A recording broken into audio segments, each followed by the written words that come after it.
गुजरात चुनाव में जनसभा के लिए कल ओवैसी सूरत पहुंचे तो उनके सूरत पहुंचने से पहले ही बवाल खड़ा हो गया। एआईएमआईएम के नेताओं ने दावा किया कि वंदे भारत ट्रेन में ओवैसी के कोच को निशाना बनाकर पत्थर चलाया गया। ओवैसी की पार्टी के नेता वारिस पठान ने इस दावे के साथ कुछ तस्वीरें भी साझा की, जिसके बाद सियासत गर्मा गई है। लेकिन जीआरपी ने जब इसकी जांच की तो कुछ और ही बात तथ्य निकलकर सामने आई। ये रिपोर्ट देखिए।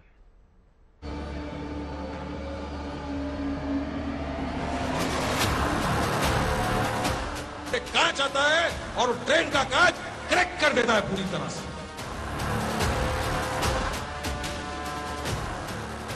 हक की आवाज ना कभी रुकी है, ना रुकेगी, ना इंशाअल्लाह ताला कभी रुकेगी।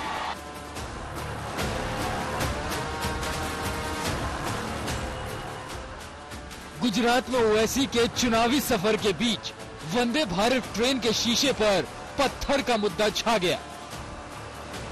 पत्थरबाजी का आरोप गुजरात की सियासत को गरमा गया। ये तस्वीरें वंदे भारत ट्रेन के भीतर की हैं, जिसमें असदुद्दीन ओवैसी अपनी पार्टी के नेताओं के साथ अहमदाबाद से सूरत तक का सफर कर रहे थे।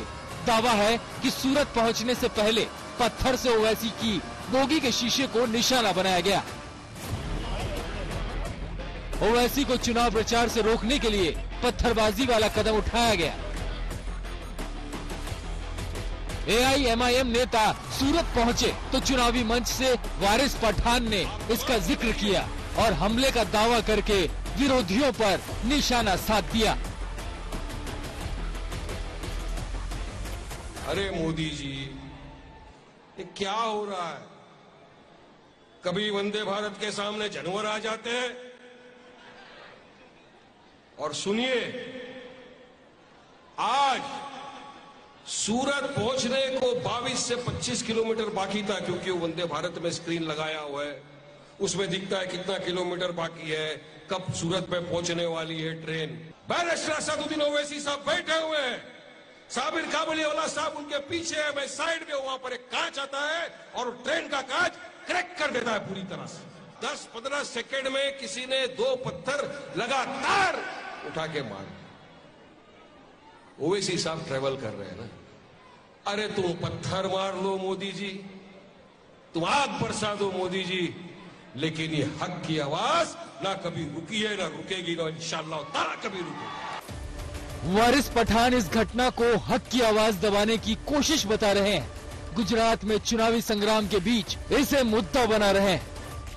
देखिए इतने सारे तो पिक्चर्स में आपको दिखाई रहा हूँ। सब कार्रवाई करनी चाहिए सरकार। आप इसकी शिकायत कराएंगे रेलवे? बिल्कुल करवाएंगे, और रेलवे को खुद संज्ञान लेना चाहिए ना। उनका कांच फुटा है तो करेंगे कि नहीं? क्या संज्ञान नहीं लेंगे?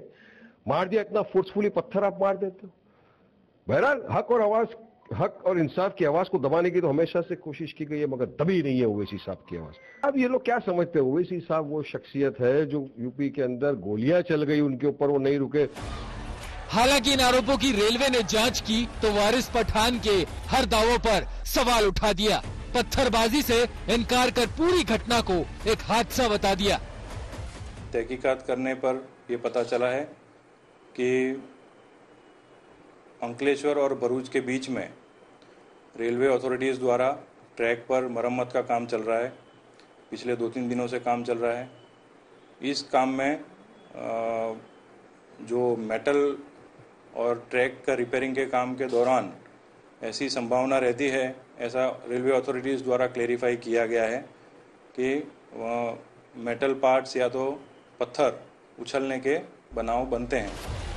रेलवे के अधिकारी इस बात पर भी सवाल उठा रहे हैं कि पत्थरबाजी हुई तो ओवैसी या उनकी पार्टी के नेताओं ने शिकायत क्यों नहीं दर्ज कराई?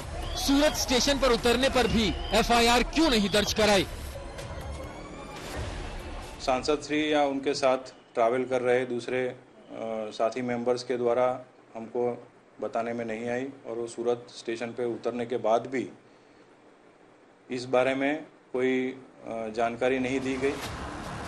रेलवे के जवाब के बाद एआईएमआईएम नेताओं की पत्थरबाजी वाले दावों पर सवाल उठा रहे हैं। कुछ लोग इसे यूपी चुनाव से पहले ओवैसी पर हुए हमले से भी जोड़ रहे हैं।